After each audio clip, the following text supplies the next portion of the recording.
Lideramos el camino de la opinión pública y buscamos que la cultura del debate alcance consensos y soluciones a los problemas de nuestro país.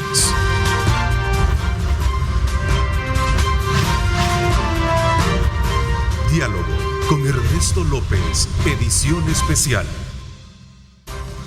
6 de la mañana con 30 minutos. Bienvenidos a este viernes 23 de septiembre de 2022.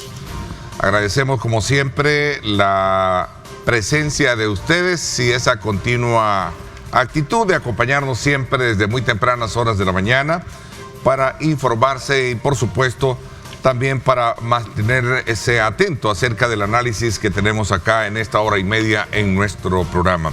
Quiero saludar a Tania Pastor esta mañana. Tania, ¿cómo estás? Bienvenida. Gracias, Ernesto. Un placer estar aquí nuevamente con toda la audiencia de Megavisión y por supuesto aquí con mis colegas panelistas. Marvin Aguilar, ¿cómo estás? Bienvenido. Gracias por acompañarnos. Ernesto, y Tania y a Manuel, un gusto. Manuel, gracias también por acompañarnos. Gracias, Ernesto. Manuel Flores. Saludos Tania, saludos Marvin y a usted que nos sintoniza. Bendiciones en sus hogares. Bueno, no puedo pasar por alto antes de la discusión, el debate de los análisis o temas que vamos a tener esta mañana, precisamente para mostrarnos solidarios, acompañar precisamente el dolor de estas dos familias, una en la que 5 personas murieron soterradas precisamente tras derrumbes provocados por las lluvias, ¿verdad? Y 2 personas que fallecieron en el sector de Panchimalco también, producto de esta misma situación. Ahí vemos estas imágenes de dolor y estos cuadros que precisamente muestran el esfuerzo que hacen de cooperar para encontrar los cuerpos por parte de agentes de la Policía Nacional Civil, familiares, Fuerza Armada estuvo ahí también, Protección Civil. La verdad que no puedo dejar por alto también trabajadores de obras públicas, creo que también son ellos los que están ahí, vemos cabal, sí, en efecto. Así es que es una situación bastante trágica que desde luego trae consigo lo que siempre hemos dicho, ¿verdad? Aunque a veces las situaciones socioeconómicas del país provocan estar precisamente o llevan a estar y no tener otro lugar donde poderse irse a vivir, pero ahí están los resultados, ¿verdad? De estar en lugares que son propensos a estos deslaves, Tania. Sí, bueno, lamentable lo que ha sucedido. No se trata de haber estado en un lugar equivocado a la hora equivocada. Creo que hay que ser un poco responsables con las declaraciones, especialmente cuando hay una obligación del Estado de velar por la vida de todas las personas. Sí, muy bien la respuesta, como siempre se ha visto esa respuesta bastante pronta y bastante efectiva por parte de las autoridades competentes. Sin embargo, qué lamentable que sigan sucediendo estas situaciones. Nuestro pésame para todas las víctimas y sus familiares. Y definitivamente esperemos que bueno, en el marco de la exposición que hacen nuestros funcionarios, que vayan siendo un poco más empáticos y un poco más cuidadosos en las palabras que se utilizan al dar declaraciones. Pero en términos generales, muy bien la respuesta y esperemos que se sigan tomando todas las medidas preventivas y que nosotros también colaboremos, porque sí se ve en alguna medida alguna falta de compromiso, porque este es un trabajo de todos, no solamente de las personas que están. Ese abrazo solidario debe ir acompañado precisamente de poder llevarlos a ellos o sacarlos a ellos de esos lugares a lo mejor en los que se encuentran en inminente situación de peligro, ¿no? No, definitivamente, mi solidaridad con la familia. Bueno, los fallecidos pudieron haberse evitado si los comités de seguridad ciudadana y defensa civil estuvieran activados en los municipios, pero les han quitado los recursos, no existen ese tipo de estructuras, y las declaraciones irresponsables del ministro de querer señalar de que son culpables ellos por estar viviendo allí, debería de sencillamente investigar qué pasa. Se activaron después de la tragedia. Yo creo que deben de tomar en cuenta que hay muchos municipios vulnerables y que en la época de lluvia siempre hay que prevenir. no solamente activarse después de la tragedia. Así como hoy han activado la alerta roja en más de 40 municipios, se tuvo que haber hecho desde la entrada del invierno. Por esa razón yo sugiero de que los municipios, las alcaldías se activen. Hay lugares vulnerables, hay gente que vive en barrancos, hay gente que vive en situaciones bastante duras. Evitemos esas cosas, solidaridad con la familia. Como bueno, hay que resaltar, hay que destacar que estas familias estaban viviendo en zonas que son no urbanas, bastante aisladas, y a lo mejor no se tenía el control de seguro de, yo creo que sobre las alertas sí ha habido una mejora en la emisión de las alertas, porque estas son estratificadas, sí. No podemos nosotros de hecho estamos en alerta. Decretar, correcto, pero es roja en ciertos municipios únicamente, porque no tiene sentido decretar una alerta roja en todo el país si no es tampoco necesario. Es correcto, yo lo sugiero, es decir, yo fui alcalde, activábamos los comités antes, hacíamos las cosas antes, lo preveníamos antes, y sabiendo que la gente vive en situación de vulnerabilidad, hay que activar los albergues, hay que llevar a la gente que vive en esa situación a albergue. Esa es función tanto de la municipalidad como del gobierno central. Hace falta coordinación.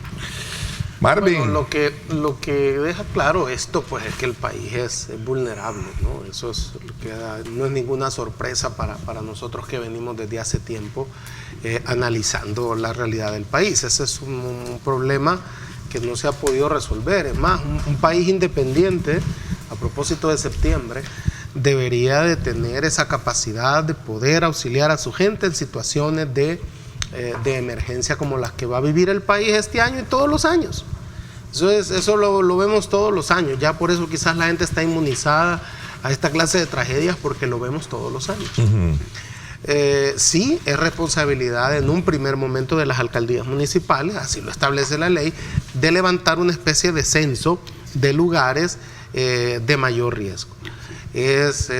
Son las alcaldías municipales las que tienen que dar la alerta temprana a las comunidades, tienen que ir a las comunidades y decirle a la gente que hay que salirse, ¿verdad? Porque ellos se supone que las alcaldías tienen promotores que visitan las comunidades, esto de desarrollo comunal, ¿no? Que es lo que se manejan las alcaldías, las ADESCO, deben de comunicarse inmediatamente con estas directivas locales para decirles, mire, sus zonas de alto riesgo, ¿cómo está?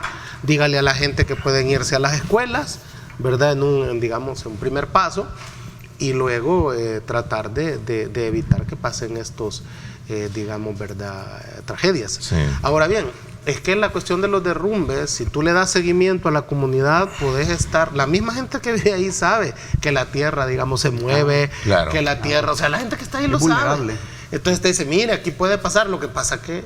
¿Qué opción? Pues sí, ¿qué opción Es lo que tiene la decía gente? yo, ¿qué opción tiene? Así es. Ninguna. Es situación de pobreza. Ok, definitivamente. Bueno, vaya nuestro abrazo y nuestra solidaridad con todos ellos, y exhortarle también al resto de familias, que seguramente habrán otras que estarán viviendo en situación en otros lugares, a que ¿verdad?, busquen el auxilio de las autoridades. Creo que hay albergues, y como decía Tania bien, creo que las alertas están, ¿verdad? Lo que hay que hacer también es moverse un poquito para poder evitar este tipo de tragedias. Señores, voy a comenzar con un tema y conocer la opinión de ustedes.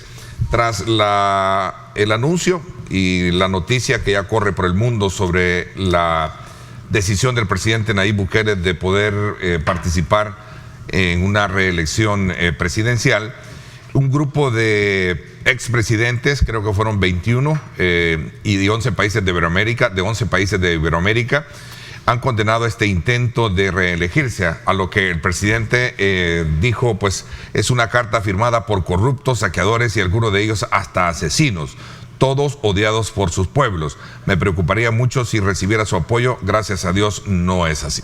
Tania.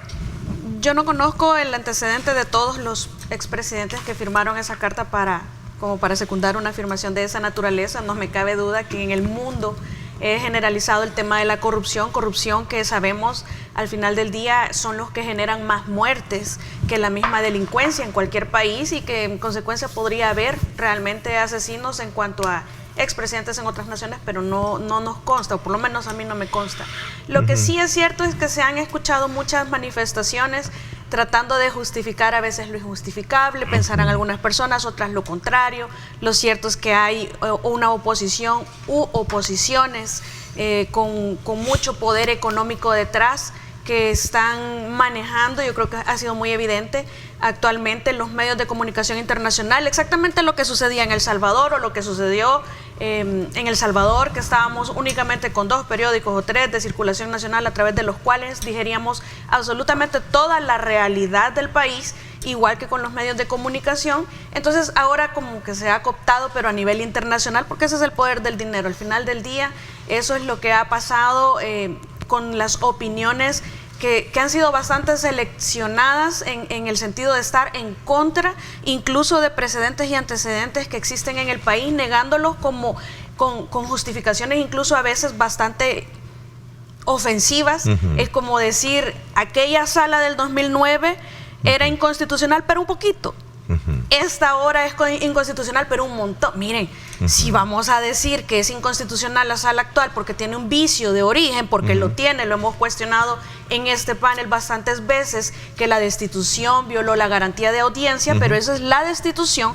En el nombramiento se respetó todo el proceso, que no nos parece, en lo personal lo he dicho muchas veces, hay un magistrado ahí que tiene unos 6 años, que eso no existe en la Constitución ni en el mundo entero, que cumple los 9 años del plazo y 6 más, y que hay otro que tiene un cuestionamiento, no sé si a estas alturas ya se lo cerraron, en un juzgado de paz por un tema de tortura o algo similar, no recuerdo cuál es el caso, pero que no se justificó suficientemente por parte de la Asamblea por qué, y a pesar de eso eran nombrados estos magistrados. Pero muy aparte de eso, es decir, negarle que la sala es la sala actualmente y a la vez tratar de justificar que la sala del 2009, por muy buena que haya sido, porque emitió sentencias muy buenas, que yo retomo, es como un poco ofensivo, insultante, hipócrita y a la vez contradictorio, porque sí tiene un vicio de origen. No es cierto de que porque yo también lo comentamos acá, que hubo concejales que se autonominaron para ser candidatos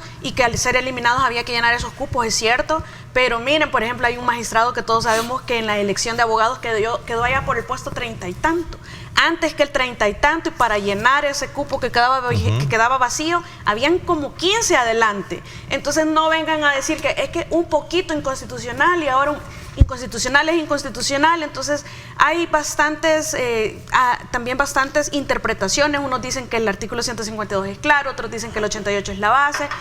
Lo cierto es que hay una resolución de sala que, aunque la quieran desacreditar porque fue excesiva y porque no es una inconstitucionalidad, cuando tenemos el antecedente también y los precedentes constitucionales de la sala, de los magníficos o los 4 fantásticos, como le quieran decir, abrieron las puertas para que esto suceda. Excedieron en resoluciones en donde no se les estaba preguntando lo que resolvieron. Hubo otras que no eran inconstitucionalidades en donde lo que se tiene a cuento es la ratio decidendi o la fundamentación de la resolución. Entonces, al final del día, sí hay una resolución que es vinculante, y que si el Tribunal Supremo Electoral decide no acatarla, pues al final siempre va a rebotar en la sala. Antes de entrar al tema de los 21 expresidentes de Iberoamérica, que es interesante el tema y vamos a hablar, quiero entrar en detalle en eso. A mí me ha llegado un video donde apareces tú, aprovechando lo que estás diciendo. Me ha llegado un video donde tú planteas de que no es constitucional la reelección. Entonces ha habido en redes una especie de planteamiento sobre tu posición. Que al principio tú cuestionabas el tema de la reelección, entiendo, y después yo dije, no es la intención del presidente de reelegirse. Me equivoqué en eso. En lo demás, lo he aclarado en otros medios de prensa, en otros programas de opinión, y lo he dicho claramente, la Constitución sigue prohibiéndolo, eso no ha variado. Hay más de 6 artículos que claramente establecen, en mi opinión, que se puede entender integralmente que la reelección inmediata, continua, está prohibida. Pero hay una sala que ha abierto las puertas para que se permita en una ocasión. Y eso ha sucedido en el pasado. Lo que sucede es que, y antes se decía, después de Dios, dijo aquel ex magistrado, después de la sala, solo Dios. Entonces ahora empiezan a decir que eso ya no, porque pues sí, la sala ya no es la que le gusta. Ayer lo reafirmaba el doctor Francisco Bertrán Galindo, decía, hay una sentencia que hay que respetarla. La Constitución es clara, en mi opinión, pero la sala lo habilita. Eso lo aclaraste tú desde ese punto de vista. Ya lo había aclarado antes, pero retomando el tema de la posición de los expresidentes, vamos a ver. En la lista de 21 expresidentes que firman ese comunicado, hay 6 que han sido seriamente cuestionados en sus países. Por ejemplo, José María Aznar, que es resultado de su unión con Bush y Tony Blair, es una invasión falsa a Irak, ¿no? Entonces, mintiendo que habían armas de destrucción masiva. Y nos metió a nosotros, a los salvadoreños, en esa guerra también, ¿no? Que nos hizo enviar tropas a Irak, donde El Salvador no tenía nada que ver en esa guerra. Entonces, Aznar es un presidente mentiroso, es correcto. Y su partido perdió las elecciones precisamente por mentir en esa guerra cuando él era primer ministro de España. El otro que aparece ahí pues son los del PAN, que yo recuerdo que hace un tiempo te dije aquí en el programa que Vicente Fox y Felipe Calderón de México habían estado metidos en actos de corrupción. Felipe Calderón utilizó el gobierno y más que todo a su esposa Marta Sahún para hacer dinero con sus hijos. Es un presidente corrupto que recibió dinero del cartel de Sinaloa, él y Felipe Calderón. Y eso está en los juicios de Joaquín El Chapo Guzmán. O sea, han llegado a la presidencia, está dicho en un tribunal estadounidense. Si no los han procesado es porque son expresidentes. Y Estados Unidos no quiere entrar en ese conflicto con su vecino, pues porque sería complicado. Pero que está dicho en tribunales de que ellos dos recibieron dinero del cártel de Sinaloa, es cierto. El otro, la otra que aparece ahí es Mireya Moscoso de Panamá, y ella fue señalada por recibir dinero de Taiwán, ¿verdad? En aquel digamos, trencito de presidentes que recibieron dinero para sus campañas y sus partidos.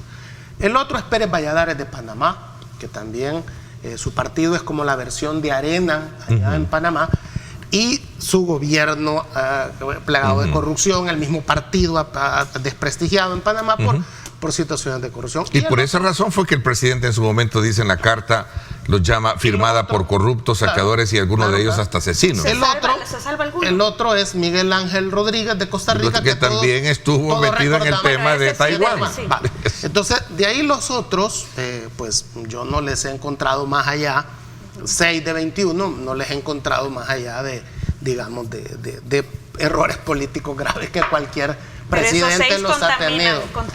Esos 6 no deberían de haber estado en ese comunicado. Ahora bien, el que estos sean corruptos, ladrones y que la gente no los quiera, no contesta el señalamiento que le están haciendo en la carta, que es que una reelección, ¿verdad?, en El Salvador sin los procesos debidos de reforma de la Constitución viola el artículo 20 de la Carta Constitutiva Democrática de la OEA. O sea, es decir, esto es como los testigos criteriados, ¿verdad? Si un testigo criteriado es un ladrón que ha ayudado al ladrón a robar. Pero cuando que la Carta Democrática no reconoce la democracia participativa, es solo la representativa. De acuerdo. Pero aquí hubo ya una reforma, una cláusula pétrea en relación a ese punto. Exacto. Lo que sucede es de que hay que seguir los canales, dicen ahí los 21, hay que seguir los canales para, hacer las reformas constitucionales, que es lo que yo creo que debió de haberse hecho. Entonces, el que hay ahí 6, que yo los puedo identificar como lo que dice el presidente, y que lo son, el presidente no está mintiendo en eso, no quita que no se haya aclarado, ¿verdad? ¿Por qué es esto? ¿Va? Una verdad, aunque te la diga un mentiroso, no deja de ser verdad. Que era lo que en mi opinión debió haberse contestado en esta carta que han hecho los ex 21 presidentes de Iberoamérica, ¿no? Yo tengo mi punto de vista, y es que todos los 21 son de derecha. Tomen en consideración eso. Analicen las cosas en el contexto amplio. No solamente si fueron corruptos, ladrones, sinvergüenzas o fueron derrotados en elecciones, fueron presidentes.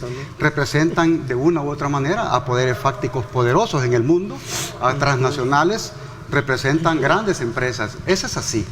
Además, los 21 representan la voz de los Estados Unidos, porque todos fueron respaldados por Estados Unidos en su momento. Y si no han sido juzgados es porque Estados Unidos está detrás de ellos. Y coincido con que muchos de los expresidentes han sido corruptos, han recibido dinero de Taiwán en la época de Chen Shui-bian, donde estuvo Portillo, Miguel Ángel Rodríguez, Mireya Moscoso, Arnoldo Alemán, Calleja de Honduras, etc.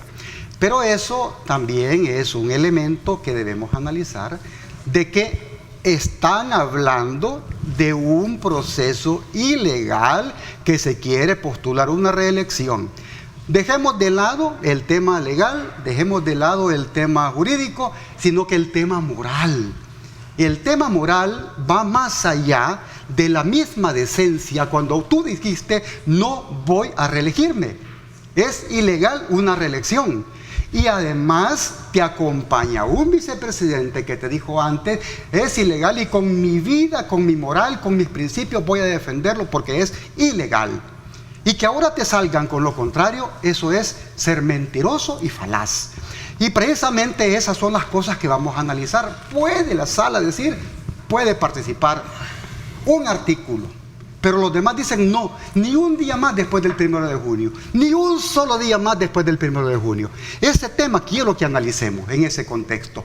Pero tú no puedes cambiar los discursos de un día para otro y decir que ahora esta verdad es así y que mañana esta verdad no es así. Bueno, pero ese es parte del debate que ha generado en cuanto a que unos están validando y otros que están invalidando. Todo eso tú mencionabas esto. Seguir eso, pero al final del día la única opinión válida en El Salvador es la del tribunal. Exacto. No. O no nos guste, no. es la del Tribunal Lo lamento Constitucional. mucho, pero no voy a coincidir con aplicar una verdad que no es cierta. O sea, que si la sala dice que ahora la reelección es infinita para siempre y que nadie puede, oponerse, lo vamos nosotros a aceptar. No, eso es lo que decían anteriormente. Pues. No. Y no, ¿cuál es por eso que tú planteabas un ejemplo. Este es poquito, aquella fue poquito, este es mucho, ¿verdad? No sé. A ver, ¿puedes refutar el debate? ¿Puedes refutar ese argumento? Pero Ernesto, o sea, yo quisiera terminar mi idea porque, o sea... Está bien, estamos en un debate, pueden interrumpirse sin atropellarse, ceder las palabras. Apenas estaba empezando mi ponencia, pero yo digo, los 21 expresidentes son de derecha, defienden una lógica estadounidense, además, todos ellos lo que están planteando es un proceso de ilegalidad en la reelección. Ese es el contexto, y lo que dice Marvin es verdad. Si es corrupto o no corrupto y dice la verdad, entonces es mentira. ¿Cómo está la cosa? La verdad es la verdad. La verdad es la verdad. Aunque la diga un mentiroso. Aunque lo diga un mentiroso. Correcto, sí, ese es el tema. Yo lo que creo es que hay un error que se cometió con aceptar esas resoluciones de la Sala de lo Constitucional que quitó a 84 suplentes. Correcto. Y que puso los diputados no partidarios. Entre otras muchas cosas. Entre otras muchas cosas. Que son los que afectan el sistema político, pues hubo un error. Tu amigo Julio Valdivieso se los dijo, están sentando precedentes para que en el futuro otros vengan y hagan lo mismo y van a decir, van a tener que aceptarlo. Entonces, fíjate bien. De un solo plumazo quitaron a los suplentes. Exactamente. ¿Y entonces? En eso el FMLN ha sido coherente. ¿En qué nunca sentido? Estuvo de acuerdo con esa sala. ¿Y por qué ahora no está de acuerdo en lo otro? No, pero ahora no está de acuerdo en lo otro. Es que el FMLN nunca estuvo de acuerdo con esas resoluciones de la... Es más, si se acuerdan, los quisieron quitar, pues...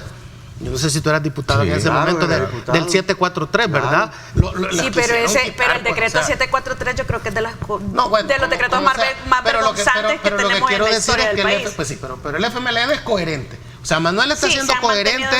Lo vienen diciendo desde hace años. Entonces ha sido coherente. Ahora, el punto es que en ninguna parte de la Constitución, y corrígeme tú que eres el abogado, dice que la Sala de lo Constitucional es la que debe de interpretar, mutar, cambiar la Constitución. ¿Tú sos de la opinión entonces de Lic Valdivieso que la Constitución no puede interpretarse o no debería? No, porque para eso habría que crear un tribunal constitucional y facultarlo. De acuerdo, pero no lo tenemos. Y exacto. Error de los políticos. Está dentro de las reformas propuestas por la Comisión. Error de los políticos. Error de los políticos de no reformar cuando tuvieron el poder. ¿Es un error o es una intención? Es convenenciero. Exacto. Entonces, por eso los que hoy dicen que hay que acatar la resolución de la sala tienen ahí un gran asidero legal, porque nadie quiso cambiar la Constitución, reformarla para establecer que no, que sí o que no. Y se ha reformado para la reelección. Entonces, luego hubo una resolución de los diputados no partidarios y nunca la Asamblea quiso reformar la ley ni la Constitución para armonizar la Constitución con esa sentencia. Y eso es una modificación a la cláusula Petria, una reforma. Entonces, esto es porque en el país el poder, las leyes sirven a que él tiene el poder. Siempre ha sido así en 200 años. Entonces, lo que están haciendo ahorita los que tienen el poder es usar las leyes para poner una posición política al beneficio de ellos. No hay ninguna diferencia en eso. Ahora bien, ¿cuál es la solución a todo esto? Todos han puesto sus cartas. Manuel dice que no, otros dicen que sí, y ya esto ya parece una discusión bizantina, ¿verdad? Si Dios es Jesús, si Jesús es hombre, si Jesús es Dios. Era una cosa que no se terminaba eso, ¿verdad? Entonces, lo que queda es resolverlo políticamente. ¿Vea? La oposición debe de... lo va a resolver el Tribunal Supremo Electoral, es el que está mandatado a acatar esa... Sí, pero al final rebota en la sala. En las urnas, ¿no? Yo que estoy diciendo, es que ya miren, aquí si nos ponemos es legal, no es legal. O sea, no vamos a llegar a nada, porque hay una posición fuerte. El mejor referéndum va a ser la elección. Por parte de los que sí quieren, que son los que tienen el poder, y aunque la oposición diga, no se puede, ¿y quién lo va a detener? Pues si ya se pudo en el pasado. Aunque sea ilegal, lo van a hacer. Exacto. Punto. Entonces, el tiempo nos va a dar la razón. Por supuesto. Entonces, ¿a qué se va? Que vaya a una elección el 2024, veremos cuál es la correlación de fuerzas que queda. El pueblo va a tener que, digamos, ¿verdad?, que decidir, y una vez pase la correlación de fuerzas, ¿vea? Van a tener que... interesante eso que estás diciendo, porque si la correlación cambia, van a desconocer al presidente, por supuesto, al 131 de la Constitución. Eso es hipotético. De hecho, lo van a hacer los que están en este momento, si queda reelecto. Exacto, podrían hacerlo. Pero en el contexto que estaba la pregunta de Ernesto sobre los 21 expresidentes, hay que también analizar la posición de los demás actores internacionales. Es correcto. ¿Cómo van a actuar? ¿Cómo van a hacer sus, digamos, declaraciones o su posición respecto al anuncio de la reelección? No creo que sea una cosa buena, porque para mí es un elemento clave de que las políticas mundiales se basan en el respeto y en los códigos. Es decir, tú sabes, Marvin, que también en el tiempo de Juan Orlando Hernández, Estados Unidos hizo un ojo pacho y el otro a la mitad. Claro. Lo dejó terminar, pero mira dónde terminó, ¿verdad? Ahora están haciendo juicios en Honduras sobre la ilegalidad que cometió esa sala. Ojo.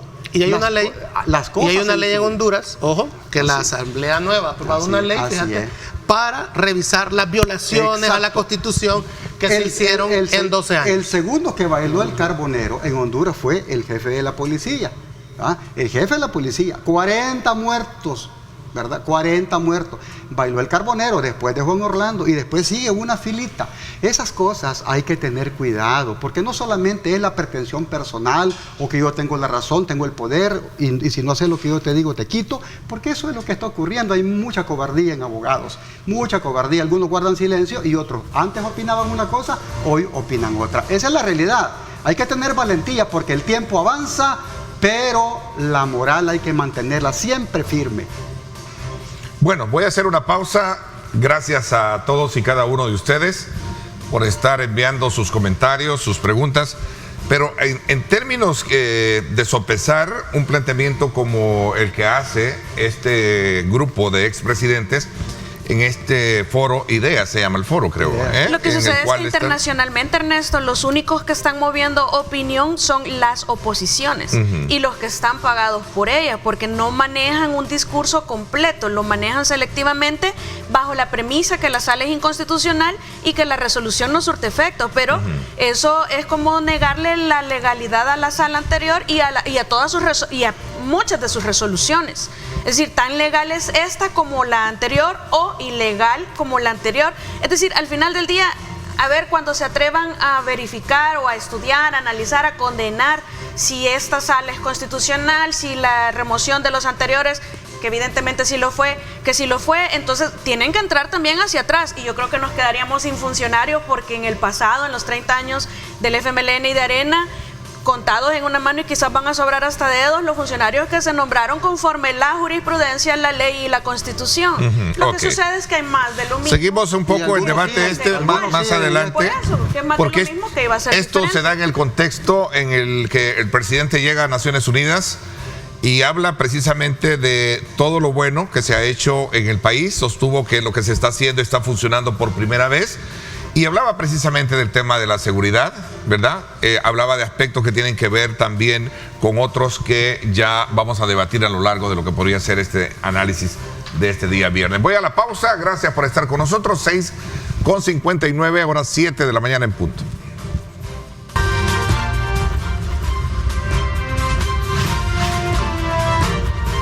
Diálogo con Ernesto López, edición especial.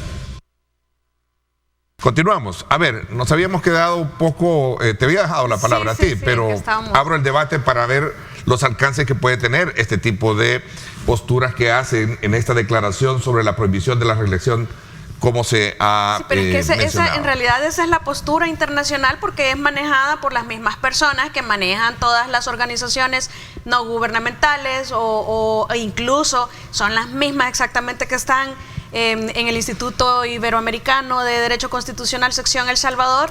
Entonces son ellos mismos que son los que tenían acceso en muchos de los casos a las salas anteriores o que se habían beneficiado de alguna u otra manera, y que al final del día yo lo he criticado no porque no respete a la academia, sino que desde la academia podemos nosotros quedarnos en una burbuja en donde neguemos la realidad.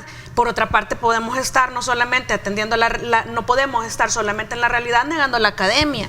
Necesitamos un equilibrio entre ambos, pero además que sean, por eso es que es importante cuando se habla de los funcionarios que se van a nombrar, que tengan una visión política. No necesitamos únicamente académicos, especialmente en la sala de lo constitucional, sino que tienen que tener una visión política para poder hacer interpretaciones, que es lo que estaba hablando Marvin, y que yo no comparto, porque nosotros en la Constitución no lo tenemos todo arreglado. La Constitución no es como el Código Civil, que va a ir punto por punto, sino que necesitamos dotarla de actualidad en muchos de los casos, especialmente cuando es una constitución de guerra de hace más de 30 años, que no todo está arreglado, vamos evolucionando, hay nuevos derechos, hay nuevas situaciones que requieren una interpretación. ¿Y quién lo va a hacer en El Salvador si no tenemos un tribunal? Tiene que ser la sala. Lo que sucede es que la sala anterior, con esto cierro, abrió las puertas porque para evitar que Mauricio Funes se candidateara nuevamente y que fue tardía también su respuesta para Tony Saca, emiten esta resolución en donde hacen una nueva interpretación de lo que habíamos entendido todos por siempre, y es lo que yo sigo entendiendo hasta hoy.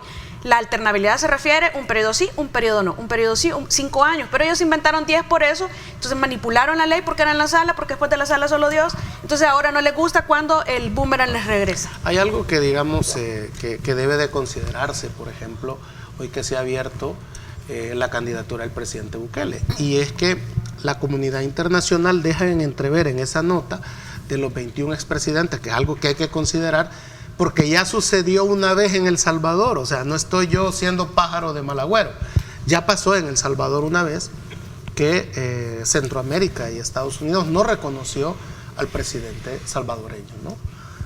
En ese sentido, deben de prepararse para que la comunidad internacional y la misma administración Biden, que ya le quitaron a Trump del camino, ¿verdad?, con ese juicio que le han abierto en Nueva York, sí, pueda tener la disposición de no reconocer el resultado electoral salvadoreño porque se ha violentado la Constitución. Ya lo hizo con Venezuela, reconociendo incluso a otro, a Juan Guaidó, ¿verdad? Ahí el presidente, el rey, él es el rey reina, pero no gobierna, ¿va? ¿Y qué es lo que tiene el gran reto de Nuevas Ideas y de los aliados que van a respaldar al presidente Bukele en su reelección para el 2024? 3 cosas tienen que garantizarle a la oposición y a la comunidad internacional. La primera, que no va a haber una mala influencia en el voto, ¿verdad? Solo porque es el presidente, poner todo a disposición del aparato del Estado, todos los medios de comunicación, para que se incline la balanza. Que eso va a ser bien evidente, porque todos lo vamos a ver, es algo que debe de cuidarse el presidente en su campaña de elección. Lo otro es que no haya ventajas ilegítimas del presidente sobre los demás candidatos, ¿verdad? Porque eso también altera el resultado electoral, y eso la comunidad internacional, la oposición, todo el mundo va a estar. Y lo tercero, que en mi opinión es lo más grave, ¿qué garantías hay de que se va a investigar la corrupción de esta administración, si es que la ha habido o no la ha habido? Y que han habido señalamientos de corrupción y que no lo sepamos y volvamos a elegir a la misma gente que va a gobernar por otros 5 años. Entonces, querer evitar que se sancionen a funcionarios del actual gobierno que han estado involucrados o sospechosos en casos de corrupción, va a ser un lastre que lo va a llevar ahí, y que él debe de tratar de evitar que ese lastre le afecte o sea un tema en la campaña. Miren, aquí siempre, ya sea por apariencias o por algo así, siempre hubo un caso de corrupción por periodo. El caso de corrupción de Cristiani fue el de Majano, el doctor Majano en el Seguro Social. El caso de Calderón Sol fue sus 2 ministros, el de Hacienda, por ¿verdad? Por lo menos los que hubo. Y el de Hacienda, claro, hay muchos que siguen en impunidad. No, por eso, yo estoy diciendo que ellos los tiraron a los dioses. Es uno de los muchos cuestionamientos que dijeron, o sea, pues estoy diciendo que... Pero tu punto es a que cada uno se distingue por un hecho que trasciende. Claro, que hubo un caso de corrupción. Regresemos al tema, para no perdernos. Y los de estos 5 años, pero en no ese se va a caso, investigar nada. Pero mira, entonces, Marvin, eso va a ponerle problema a la campaña de reelección. El caso es así, o sea, hay una carta de 21 expresidentes. Hay manifestación expresa de los grupos de derecha que están afines a Estados Unidos, los que se están expresando. Pero hay países que han sido bloqueados, como Nicaragua, como Venezuela, ojo, por Estados Unidos, Cuba y sus aliados y Cuba. Pero esos países están formando parte de un bloque mundial. Un bloque mundial que le ha permitido subsistir. Por ejemplo, en nuestra época de los 80, cuando Nicaragua fue bloqueado, llegaba la harina de Rusia, llegaba el aceite de Rusia, llegaban de Irán, llegaban de Argelia, del bloque que formaba parte de Nicaragua. Pero nuestro país, si es sancionado, si nuestro país le sancionan las remesas, que puede ser posible, así como han sancionado a Cuba, así como han sancionado a Venezuela y Nicaragua, nuestro país puede ser sancionado. ¿Cuál va a ser el bloque a que El Salvador va a recurrir? Bueno, el que tú representas, China. Por ejemplo. Pero cuando uno habla de esa realidad, tú tienes que leer los discursos de antes, cómo te expresaste de esos países, cuál es tu relación afín o simplemente acumulamiento de discursos. Hay buenas relaciones. Ojo. Entonces, uno puede, Ernesto, en este momento decir, sí, pero es que esos son opositores, esos son financiados por transnacionales, pero emiten opinión. Y esas opiniones también hay que tomarlas en cuenta. ¿Por qué razón? Son 21 expresidentes y posiblemente salgan más adelante. Es la derecha. Pueden decir, son financiados por la derecha. ¿Qué quieres decir con la derecha? ¿Que un hombre de izquierda está defendiendo la postura de derecha? No estoy defendiendo. No, es lo que creo que quieres decir. Hoy sí. Pero ojo, termino así. Marvin es más izquierdoso que muchos hoy. Pero mira, sí, estudiaste en Rusia, acordate. Pues sí, pero entonces, en la de Putin. Y sos pro-chino. Entonces, ahí sí, ¿verdad? Claro, entonces, en esa parte, no estoy defendiendo posesión de 21 expresidentes que para mí son nefastos los 21. Fueron antipopulares. Siempre condenaron a Cuba, jamás fueron solidarios con el pueblo cubano, jamás fueron solidarios con la revolución. Eso es así. Okay. Ahora, pero venir ahora a decir, por ejemplo, de que no tienen por qué opinar, es un tema internacional que ya está en la palestra. Lo es, claro. Es decir, El Salvador no está en el espacio donde no se mete con las demás naciones. Ahora, lo que sí es interesante ya en el plano geopolítico es que la derecha iberoamericana ha sentado posición, es correcto, con ese comunicado. Es la derecha. Y con su pleito con Venezuela, que hasta lo expulsa del país, la administración Bukele, pues está también aislado con la izquierda. O sea, El Salvador está aislado, digamos, diplomáticamente. El doctor Enrique Anaya, que ha sido uno de los abogados que se ha criticado muchísimo el tema de la reelección, dice que potencias del mundo podrían desconocer a Bukele. ¿Tú crees eso? Yo creo que sí es posible que desconozcan. Porque el discurso que se maneja internacionalmente es precisamente el que el doctor maneja también a nivel nacional, que lo expresa de una manera bastante irrespetuosa, sí, pero hay que escuchar el planteamiento y yo creo que es tan válido como el planteamiento que hace una interpretación, como han sido válidos en el pasado planteamientos contrarios. Y es que algunos dicen, está clarísimo. A mí me parece que está claro, pero hay personas y hay incluso salas que han tenido que interpretarlo para entenderlo. Entonces, ¿qué es lo que dice el vicepresidente Ulloa y la comisión ad hoc? Es que no está claro y por eso es necesario decirlo, porque cuando la Constitución ha querido decir se permite o se prohíbe, lo ha dicho expresamente sin necesidad que tengamos que interpretar o sin necesidad que hagamos una integración de varias disposiciones. Es decir, más claro que el agua no está. Tampoco, es decir, es una falacia afirmar eso y me parece que ese es el discurso que lamentablemente se maneja internacionalmente, obviando la historia. Aquí se hacen críticas, como lo que hablaba al inicio, aquella es un poquito inconstitucional, pero esta es un montón, entonces critiquemos a esta. Y ese tipo de irracionalidades, de cuestiones que ahora se vienen a criticar, que por ejemplo dicen, el gobierno desconoce la historia en el tema de los acuerdos, pero estamos nosotros obviando la historia constitucional del país, al no querer reconocer y dotar de credibilidad y de validez y de legalidad y de constitucionalidad, lo que sí tiene constitucionalidad, que es la interpretación constitucional, pero incluso no cuando no es en sentencias de inconstitucionalidad. Lo que tú decís es cierto. Y es necesaria la reforma. Y estoy de acuerdo que hay un espíritu de los tiempos que la gente quiere, digamos, que el presidente Bukele se reelija, ¿no? Eso es dotar de actualidad. Y fíjate que no lo dice ahorita, lleva 3 años, más de 3 años diciéndolo. ¿Crees que con el poder que se tiene se debió de haber reformado la Constitución? También creo que se ha debido reformar muchas leyes. Para no entrar en conflicto con la comunidad internacional. No estamos de acuerdo. Porque ¿qué es lo que le ha hecho ayer? No para ese ¿Qué le ha hecho la comunidad europea a Hungría ayer? Por su apoyo a Rusia. Le ha congelado 7.000 millones de euros y lo van a ahogar financieramente. O te alineas con Europa o no te damos dinero. También a Serbia. Entonces es decir, lo que viene... Y eso es correcto. Ese es poder. Ese es poder. No les da la razón. Es el poder. Es la soberanía que reclama el presidente en su discurso. Pero es que la independencia, Tania, solo se logra con 2 formas. Cuando sos independiente económicamente. De acuerdo, pero no quiere decir que te quedes callado y que te sometas. De acuerdo, pero tenés que ser diplomático. Sí, estamos de acuerdo. No llegar y decirle. Y lo otro es que tengas un ejército poderoso que nadie te puede invadir. ¿Por qué Nicaragua y Venezuela han podido soportar el aislamiento? Al que El Salvador parece ser que se encamina. Porque Venezuela tiene reservas de petróleo tan grandes que China le dijo, bueno, no hay problema que ahorita no lo esté sacando, hipotequémosla, ¿verdad?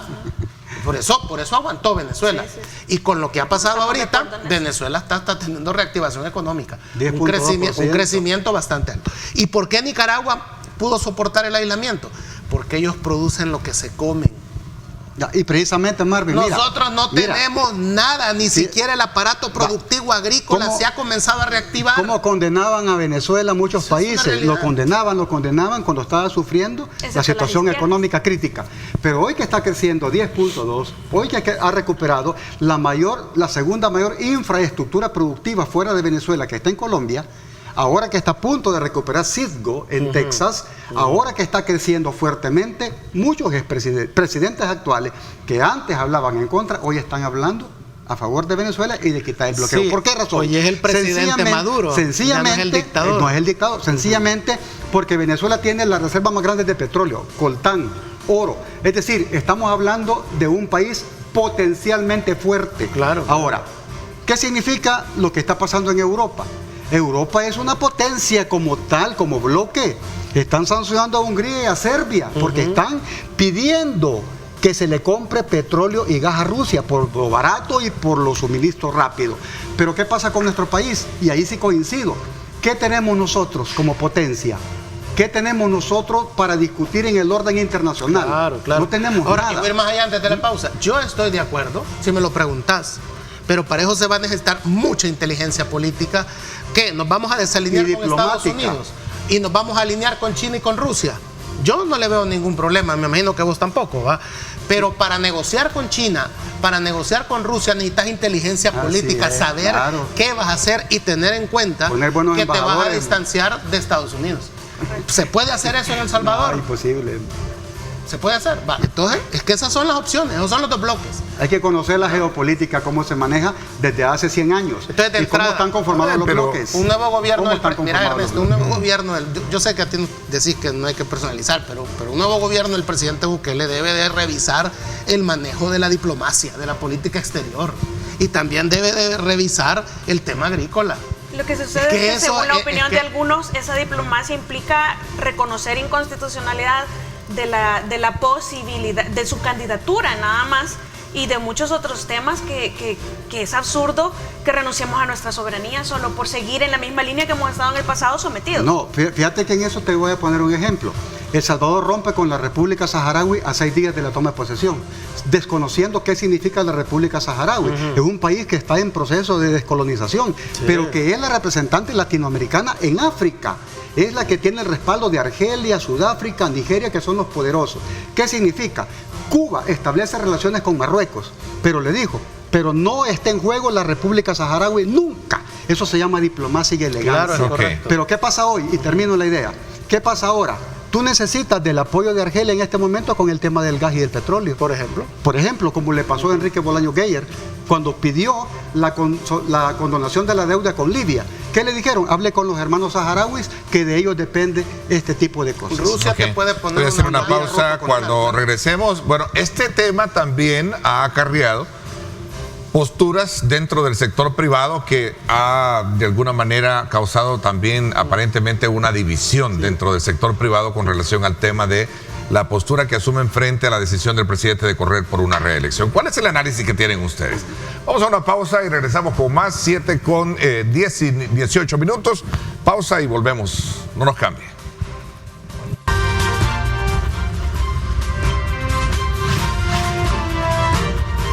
Diálogo con Ernesto López, edición especial. Bueno, vamos a continuar con el debate de este tema que tiene que ver precisamente con la postura que han asumido las diferentes gremiales frente a esta situación que tiene que ver con el tema de la reelección. Cámara de Comercio, ANEP, han sido clara en oponerse, digamos, al tema de la reelección. La ASI fue más mesurada en su postura dada por su director ejecutivo, en la cual pues no querían meterse en dar una opinión de carácter política. Casalco, el presidente renuncia precisamente dentro del directorio de ANEP y argumenta de que la gremial no está para estar sentando posturas políticas, ¿verdad? Así lo voy a resumir de esa manera, ¿no? Abro el debate para los tres. Hay una cosa que, fíjate, por las que apoyé a Nayib Bukele en su elección presidencial de 2019, es porque era capaz de romper estructuras históricas que son necesarias romper en este país. Una era lo del bipartidismo, ¿no? Y hoy ha roto otra, digamos, ¿verdad?, otra estructura que es parte de lo que se debe de entender, es el establishment de este país, en realidad, ¿no?, que es el sector privado. Yo recomiendo a los interesados en este tema que se vayan a leer el libro de Jaime Morales Carazo, ¿verdad? Entonces, el vicepresidente de Nicaragua, ¿te acuerdas? Con Daniel Ortega. Y que fue de la contra. Exactamente. Entonces, y que acabó de vicepresidente y que sigue apoyando el proceso. Y es diputado del Frente Sandinista. Entonces, a mí no me sorprendería que el compañero de fórmula, si al final no es Félix Ulloa, ¿verdad?, si no va a la fórmula reelecta, salga del sector privado que está desintiendo, vea, digamos, de las políticas de la ANEP. Que se está beneficiando del gobierno. Yo escuchar a la ASI, por ejemplo, que dice que no va a opinar de política, pues, hombre, si vamos, en 1930, ¿verdad?, que la ASI todavía no existía, pero que había una gremial de industriales, sacó un comunicado manifestándose en contra de la candidatura de Prudencia Ayala, diciendo que eso era una locura, ¿verdad?, que una mujer fuera candidata a presidenta. Bueno, 1930, ¿verdad? Luego después, contra el coronel Molina, cuando crea el ISTA. La ANEP crea allá en Oriente, con grandes cheros míos, el FARO, que era el Frente Regional Agropecuario de la Región Oriental, que se opuso a cualquier intento del coronel Molina de, digamos, hacer la reforma agraria. Es más, la ANEP, que tenía funcionarios en el gobierno de Molina, los ha sacado, han renunciado del gabinete de Molina, protestando porque Molina se había infiltrado con Ayacuría y era comunista. El paro empresarial que le hicieron a José Napoleón Duarte, ¿verdad?, la ANEP, ¿verdad?, con todas las gremiales. Y hoy vienen a decir que no van a hablar de política. Está bien, ¿no? Está bien, ¿verdad? Dice un amigo de empresario que... Bueno, pero es que mira parte del extracto de lo que decía Jorge Arriaza. Veámoslo en pantalla, producción. Pero Jorge Arriaza ha sido miembro del PDC histórico. Pero eso no tiene nada que ver, hombre. Veamos él habla de que él es el director ejecutivo de la gremial. Se debe de hacer y cumplir lo que la ley establece, y las resoluciones de la Sala de la Constitución son leyes de la República. Correcto. Correcto, pero no es exacto. Pero de hecho, yo no estoy defendiendo temas de reelección, estoy defendiendo temas de la constitucionalidad, de una resolución de la Sala que no es declarada inconstitucional. Correcto, es la que está. Pero no creería yo, mejor lo que deberían de haber hecho Casalco y la ASI, deberían de tener el valor moral de decir que están de acuerdo con la reelección presidencial. Pero tienen derecho a hacerlo. No, pero es que decir que no van a hablar de política no es su tradición. Es o sea, no revisemos la historia. Eso no te manda un mensaje como, ¿por qué no tienen el valor de hacerlo? ¿Tendrán temor a represalias? ¿Algún tipo de sanciones? Sí, que según dicen por ahí... Yo creo que ese es el mensaje de trasfondo que podríamos según dicen por ahí, que anda una venezolana presionando a las gremiales para que se salgan y opinen a favor de la reelección. Bueno, yo eso no lo puedo afirmar porque eso está en las redes. A ver, dejemos un poquito lo especulativo. Sí, yo creo que entremos... No tienen que desvalorizar el análisis de ustedes basado en las fuentes reales. Vamos a ver. Caigamos en la lógica siguiente. Casalco no se ha retirado de ANEP. Se ha retirado el presidente de Casalco. Con el aval de la Junta Directiva de Casalco. Pero Casalco sigue siendo parte de ANEP. Casalco sigue siendo parte de ANEP. No se ha retirado de ANEP. No se ha retirado. Ahí está. Y han sacado algunos comunicados. Pero ¿qué pasa con el tema de la ASI? Habría que ver si lo que dijo Jorgito Arriaza fue a título personal o como director ejecutivo de la ASI. Habría que esperar un comunicado de la ASI. Porque si no es especulativo también, Ernesto, ¿verdad? Para mí es importante destacar dos cosas. Recordemos en la época de Duarte, ¿cuál fue la posición de ANEP? Recordemos esa lucha interna fuerte entre burguesía y oligarquía. Por supuesto que hubo un paro. Entonces, creo que en la época de Molina, recordate también que en esa época Molina votó contra el bloqueo a Cuba. ¿Te acuerdas, verdad? Sí, claro. En una ocasión. Entonces hay cosas que a veces dice la gente, ¿por qué será? Armando Molina. Claro, sí, claro. Entonces hay que leer la historia bien. De lo y que nacionalizó los trenes. Exactamente. Entonces yo creo que posiciones políticas son válidas. Hay que ser valiente también. ¿Y quién dice que las gremiales empresariales no pueden hablar de política? ¿Quién dice que no? Si de ahí han salido varios expresidentes de ANEP, ¿no es cierto? Si ahora solo falta que también la iglesia diga de que ya no va a opinar de política. Claro, también va la iglesia. Claro. Que tenemos un santo que hablaba de política. Por supuesto, por eso lo asesinaron. Sí, yo creo que en eso nosotros debemos de tener más valentía. Es decir, o sea, que uno sí puede opinar y otro no puede opinar. Entonces, el país lo que necesita es más sensatez. El país lo que necesita es más cordura, diálogo. ¿Qué significa? Hay que romper la espiral de odio y de venganza, hombre. El país lo que necesita es más inversión. El país lo que necesita es más certeza jurídica para que las empresas vengan por fin, porque no han venido todavía. Y si no, que me digan el listado de empresas que se han instalado. Entre nosotros, Tania, entre El Salvador, entre el campesino, entre el obrero, el intelectual, la enfermera. No solamente hablemos de gremiales, preguntémosle a las ONGs, preguntémosle a las ADESCOs. ¿Qué opinan? No, sería interesante tener por primera vez en El Salvador, porque en el pasado tampoco existía. No, claro, pues se supone que hay que romper paradigmas. Sí, eso estoy diciendo. Y por supuesto que si estamos hablando... ¿A qué te refieres que en el pasado no ha habido? No. Lo que sucede es que me parece curioso, con mucho respeto, Manuel, que decir que ha sido parte de esos gobiernos. No, yo no he sido parte del gobierno, Tania, jamás fui ministro. Pero fue diputado. Pero no fui del gobierno. Del Estado. Tú sabes que los tres poderes son independientes. Sí, correcto. Bueno, se supone, porque yo creo que vamos a partir de la premisa que en El Salvador independencia nunca ha habido. Y me gustaría que estudiaran mi trayectoria de 9 años. Esa es una de las críticas que yo he hecho a los que hablan, incluso queriendo, es decir, a mí me pareció bastante insultante las manifestaciones que hizo alguien en un medio, no recuerdo si fue nacional o internacional, queriendo decir que antes había democracia, que antes había independencia. Falso. Falso, completamente falso. Lo que sucede es que aquí en El Salvador hemos tenido democracia de apariencia, independencia de apariencia, nombramientos de funcionarios acorde a la legalidad en apariencia. Entonces es como que si los salvadoreños ahora estuviéramos quejándonos que antes sí teníamos todo bien y ahora está todo mal.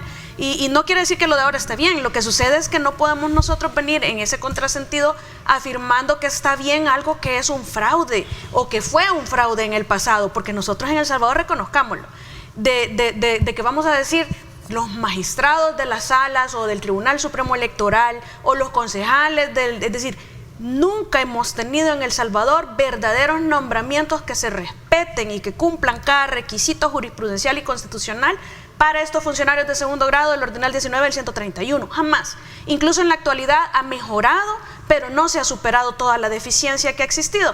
Entonces, eso de hacer críticas ahora que nunca hicimos en el pasado y que fuimos parte de la oportunidad de hacer esos cambios o por lo menos de promoverlos, me parece que sí está bien, reconozcámoslo, pero también reconozcamos a la vez que en el pasado no hemos tenido nada de eso, que no es cierto que hayamos sido independientes en los tres poderes, que quizás ahora hay menos, es cierto, pero no lo vamos a negar porque es una realidad. A mí realmente, yo hasta he denunciado jueces actualmente de los nuevos porque carecen completamente de independencia y se pronuncian únicamente porque llegó la fiscalía y le hacen el favor y el trabajo al fiscal, pero bueno, no nos salgamos del tema. Lo cierto es que en el pasado no ha habido eso. Y en el presente lo podemos cuestionar. Entonces es incorrecto que yo diga que dialoguemos. O sea, no es bueno. No es incorrecto. Y en ningún momento yo me refería al pasado. No, Nunca. yo sí. No me refería al pasado. Me estoy refiriendo a que el país necesita diálogo y participación de la gente. Es decir, y te lo puedo poner con ejemplo, puede ser grotesco. ¿Cuál es la participación de la ciudadanía para evitar lo que ha sucedido en las tragedias en Huizúcar y también lo que sucedió aquí en Panchimalco? ¿Cuáles los cabildos abiertos que están habiendo en las alcaldías gobernadas por Nueva Idea? Cero. ¿Cuál participación ciudadana? ¿Cuál es el avance? Dame un ejemplo. ¿Pausa? ¿O puedo decir algo antes de eso? Después de la pausa. Bueno. 7:32. Gracias por estar con nosotros.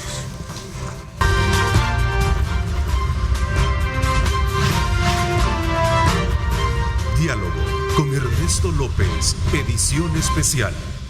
Continuamos con el debate. Marvin, tienes la palabra y el resto también. Que así, por ejemplo, dé el respaldo o decida mantenerse al margen de opiniones políticas, pues no debería de sorprendernos porque las exportaciones son uno de los rubros que más ha crecido en la economía del país en estos años.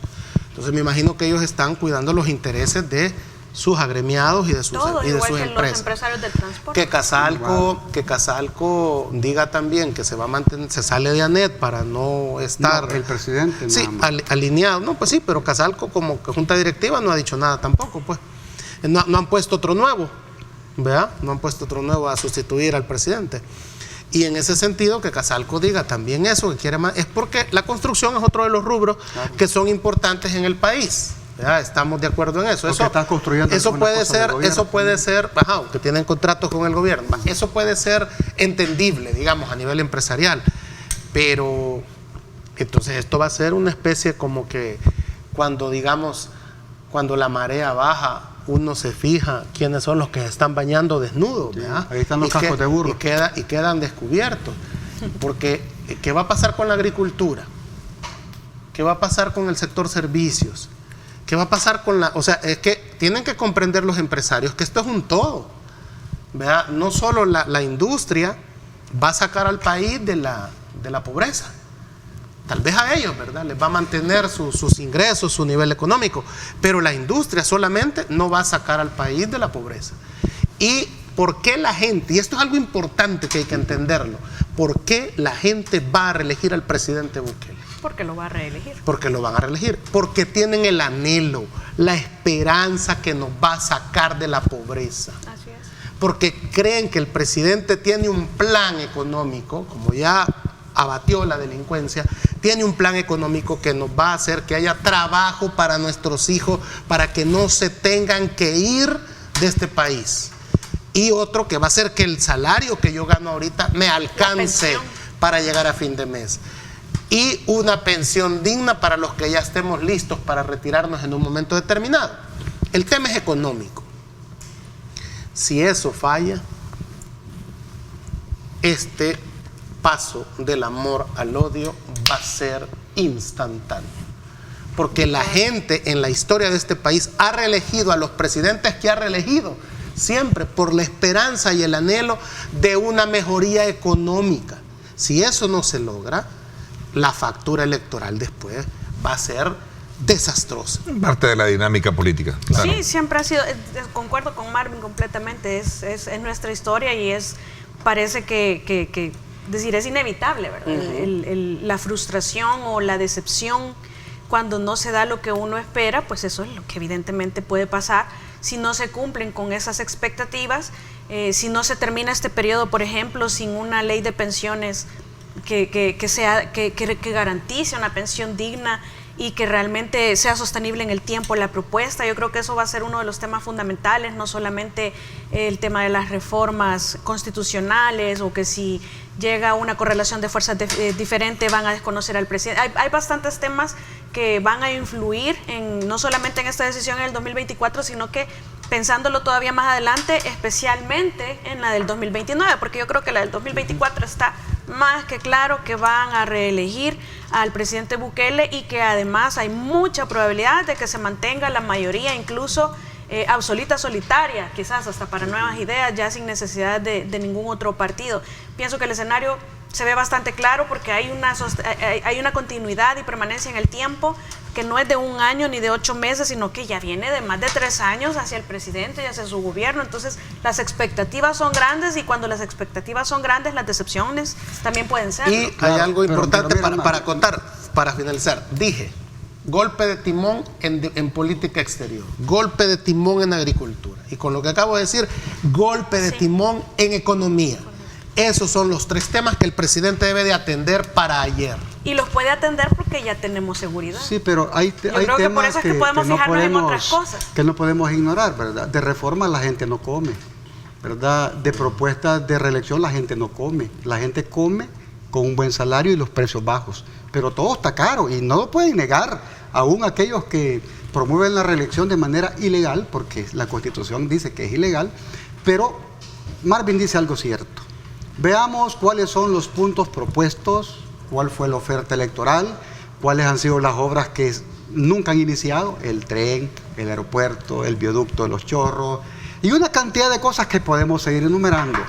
Una escuela diaria, ya van casi 1 mes del anuncio, no se ha construido ninguna, ya hay 20 obras diarias, son miles de obras que no se han construido. Le quitaron el FODE a las alcaldías, las calles hechas pedazos en los cantones y los caseríos, los alcaldes llorando que no pueden ni recoger la basura. Imagínate, un proyecto simbólico de este gobierno y las alcaldías, recoger la basura, por Dios santo, cuando es una obligación si la gente paga por eso. Hasta hicieron conferencia de prensa en un gran promotor. No creo que haya un ministro decente en otra parte del mundo que haga una conferencia de prensa adelante de un gran promontorio de basura. Eso es nefasto. Y por supuesto que esas son las obras que están anunciando, recoger la basura. Fíjate qué interesante lo que dijo Marvin, y ahí tomo la palabra. ¿Qué es el cumplimiento en el tema del aumento al salario mínimo? ¿Cuál es el cumplimiento en tema de pensiones? Dice, ya va a llegar a la asamblea, ya va a llegar a la asamblea. Ya estamos en octubre, ya casi celebramos la Navidad, por Dios santo. No han entregado la semilla de frijol para sembrar, a lo mejor en noviembre otra vez para sembrar en Navidad. Esas son las cosas que el pueblo ve. Y el pueblo nunca va a olvidar que estos diputados le quitaron el FODES, y no a los alcaldes, a su comunidad para la obra pequeña. No es así sencillo, Tania, que va a haber una arrolladora mente. Te vas a dar cuenta lo que la gente está opinando en el mercado, en la calle. La seguridad es un hecho que ha mejorado sustancialmente, pero antes la gente también exigía aumento de salario, mejora de la economía, y ahora hay 2 comparaciones que la gente dice. Entre chillar la cacerola y las tripas hay una gran diferencia. Daniel. ¿Qué viene más adelante? El cumplimiento de promesas versus discursos y gran publicidad. Los diputados y alcaldes ofrecieron pan y cielo, ofrecieron vino, ofrecieron una cantidad de cosas a las comunidades, polideportivos, mejores carreteras, que iban a hacer una cantidad de cosas. 0 han cumplido, 0. Y esa factura se le va a pasar el 2024. No, a los alcaldes. Y a los diputados también. A los diputados ni aparecen, algunos ya se esconden, porque le dicen, diputado, usted me prometió la calle, diputado, usted me prometió trabajo, diputado, usted me prometió ser su asistente, diputado, usted me prometió ser CPPI, diputado, usted prometió la casa comunal, prometió uniforme, prometió pelota. Escondidos andan, con una gran vergüenza. Tania. Eso es lo que les va a pasar cuando lleguen a pedir el voto nuevamente. Bueno, yo creo que lo vamos a ver en las urnas en el 2024. Así es, lo vamos a ver. Yo sí sostengo que está clara la victoria arrolladora que van a volver a tener, pero no lo veo tan claro para el 2029. Creo que el tiempo va a ver si me da la razón a mí. Bueno, a ver, voy a hacer una pausa. Quería abordar un poco este tema de las reformas que se aprobaron. Se aprobaron ciertas reformas en la Asamblea Legislativa esta semana. Era un pliego de 24 reformas del Código Procesal Penal que, entre otras, buscan la continuidad de los procesos judiciales en contra de aquellos imputados declarados en rebeldía e impedir atrasos en los procesos judiciales. Ese es uno de los elementos. Hay mucho rumor alrededor ¿Sí? de esta reforma. Está bueno, rumores. está bueno tocarlo, ese tema. Vamos a hablar de eso cuando regresemos. Gracias por estar con nosotros. 7:44.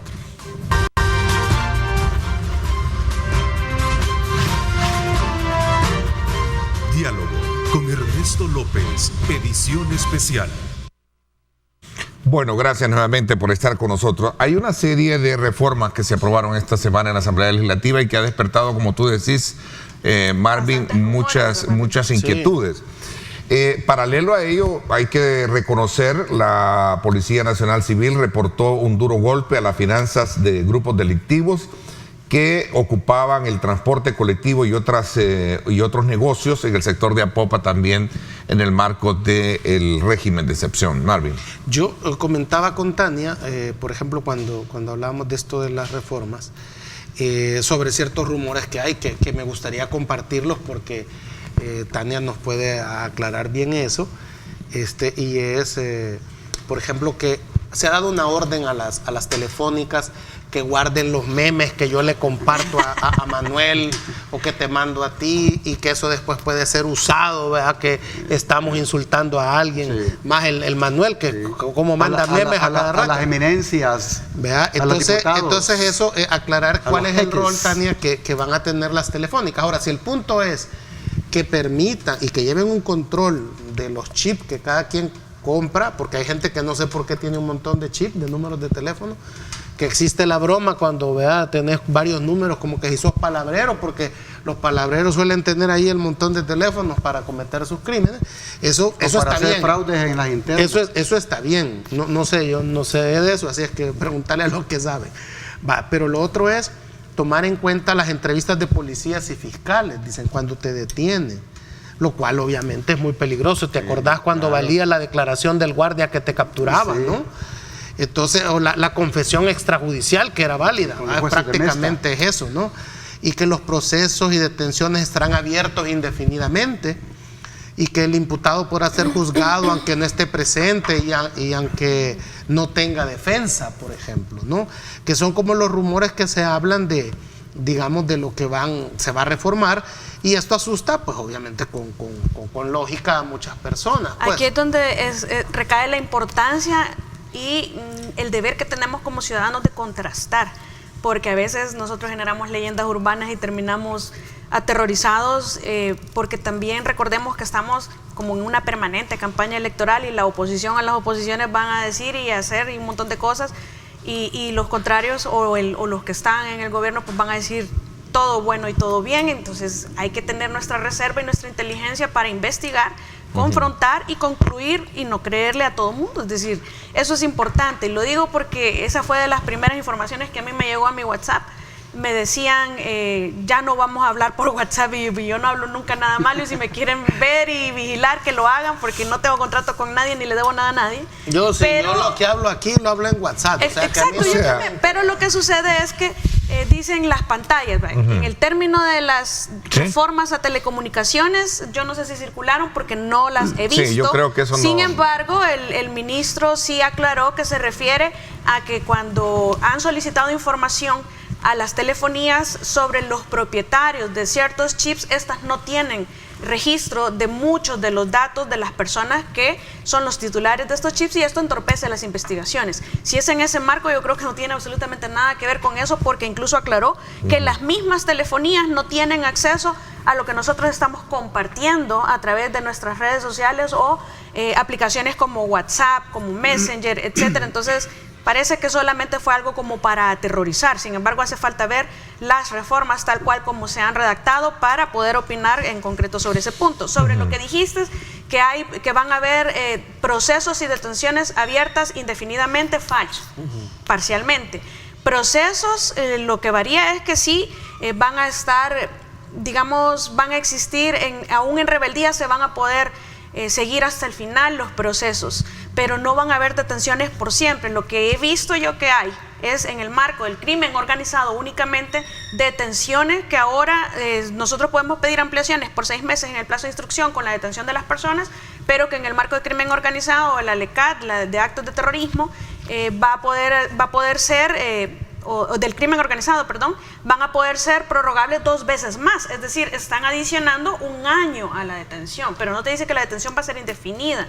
Y es en el marco de procesos que son extremadamente complejos, que son muy difíciles y que se ha utilizado muchísimo, porque esto es una realidad, se ha utilizado muchísimo y especialmente se da en defensores particulares, no en la Procuraduría, que buscan un montón de argucias y hacen utilización de vacíos, que por mucho que hay un diputado que ha sido diputado por mucho tiempo, que lo es actualmente, que dice no existen vacíos en la ley procesal, no es necesario mentira. Sí hay muchos vacíos que es necesario rellenarlos, y muchos de esos vacíos y argucias han sido utilizadas por muchos defensores, especialmente particulares, para ir dilatando los procesos, para que se alarguen innecesariamente, para evitar llevar a sus representados, y eso es bastante injusto, porque a mí me tocó vivirlo como fiscal, me tocó vivirlo como querellante, que buscan, es decir, se utilizan muchas argucias para no realizar las audiencias. Entonces, pero no es cierto que van a estar detenidos permanentemente, aunque sí estoy en contra de la reforma que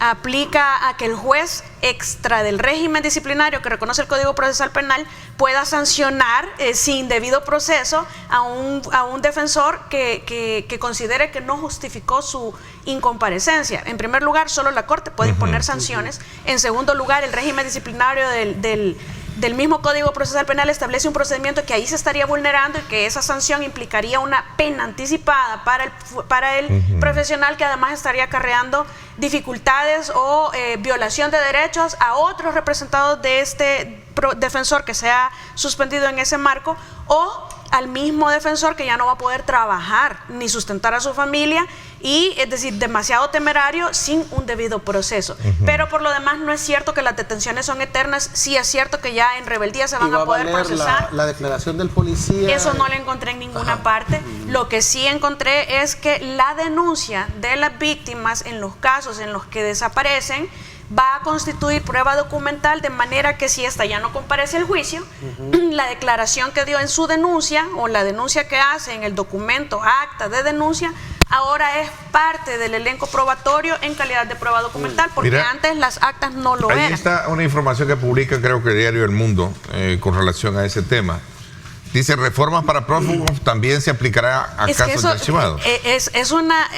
Era un absurdo completo, y eso es cierto, es una deuda que se ha tenido, era un absurdo completo que estemos haciendo proceso, a veces hasta 10 procesos en un solo hecho, porque se dieron a la fuga todos, salud, y cuando aparecía uno, otra vez todo el proceso. Es decir, un desgaste económico para el Estado que con el aparejado al hipergarantismo que teníamos en el pasado, era imposible condenar. Ahora, el llamado y fuerte y claro debe ser especialmente a la Fiscalía General de la República, porque ahora, es decir, hemos tenido una historia en donde los jueces les hacen el trabajo o se los completan porque hacen malas investigaciones que decantan o concluyen con no condenas que no son cuestionables para los jueces, sino que es el mal trabajo de Fiscalía. Entonces ahora se les está haciendo más fácil su trabajo. Si no cumplen con su función de sustentar, de fundamentar sus casos, de investigar, yo creo que el perjuicio sí es grave. Una pregunta, Tania. Aparecía ahí en medio escrito que también van a tener derecho a que el Estado le proporcione un abogado defensor, pero que si este se niega puede ser sancionado. No es que si se niegue, lo que sucede es que hay sanciones Es por lo mismo, hay muchos abogados, especialmente en el ámbito particular, que hacen uso de estas figuras para ir alargando los procesos y que se pasen los 24 meses o 36, pero ahí hay una pequeña contradicción que va a tener que verificarse, porque el derecho de defensa es un derecho humano, es irrenunciable. No podemos admitir, como dijo el titular de la Fiscalía, que hay una renuncia tácita del derecho de defensa material. No existe eso, no podemos renunciar ni expresa ni tácitamente a un derecho que es irrenunciable. Mira, este tema de ese fuerte golpe, que el día de ayer se incautaron 20 vehículos que eran como una especie de Uber, ¿no? 5 mototaxis, transporte privado y 3 testaferros según la policía, o prestanombres que financiaban grupos. Es que es lo que hemos dicho, ¿no? La Fiscalía debe de ir contra el dinero también. ¿Ya? Los grupos... La economía delictiva. Claro, las pandillas tienen... O sea, vuelvo a decir, el New York Times estableció que una de las pandillas, fíjate, y eso hace como 3, 4 años, movía al año $31 millones. Una de las pandillas. Bueno, aquí lo dijeron también algunos directivos de transporte colectivo, decían. Solo el transporte va como 30 millones, ¿no? ¿Cuánto decían? Pues sí, entonces, de alguna manera hay que controlar toda esa serie de negocios, pues, que tiene. ¿Y cuáles son los negocios que tienen los padres? Car wash, buses, pupuserías, restaurantes, panaderías, moteles, o sea, hasta iglesias. Y en algunos hay narcos iglesias, exacto. Entonces, de alguna manera, creo que la Fiscalía vaya tras el dinero, es lo correcto, para desmontar no solo la parte de la estructura, sí, pero ojalá, sino también el dinero. Ojalá y llegaran hasta los grandototes, ¿verdad? Porque también el tema de operativización de los grupos delincuenciales tienen padrinos. Y a veces las investigaciones dicen hasta aquí llega, no continuemos. Porque y más de son algunos políticos, pueden ser políticos o pueden ser policías, ¿va? Porque últimamente son los policías los que andan asaltando. Algunos. Bueno, el tiempo. No todos, por eso dije algunos, porque muchos son decentes, ¿va? Bueno, gracias, el tiempo se me fue. Quiero agradecerles a los 3 que nos hayan acompañado este día en el análisis de temas de país en esta edición especial. Gracias, les agradezco. Gracias, Tania. Gracias, Marvin. Gracias, Manuel. Feliz fin de semana. Así es. Tengamos cuidado con las lluvias y especialmente todos aquellos que residen en zonas bastante peligrosas. Busquen el auxilio de las autoridades para que puedan evitarse tragedias como las sucedidas en el caso de Huizúcar y también Panchimalco. Nuestro abrazo solidario, nuestras oraciones para todos ellos. Gracias, pásenla bien y como siempre recuerden lo más importante, amar a Dios sobre todas las cosas. Lideramos el camino de la opinión pública y buscamos que la cultura del debate alcance consensos y soluciones a los problemas de nuestro país.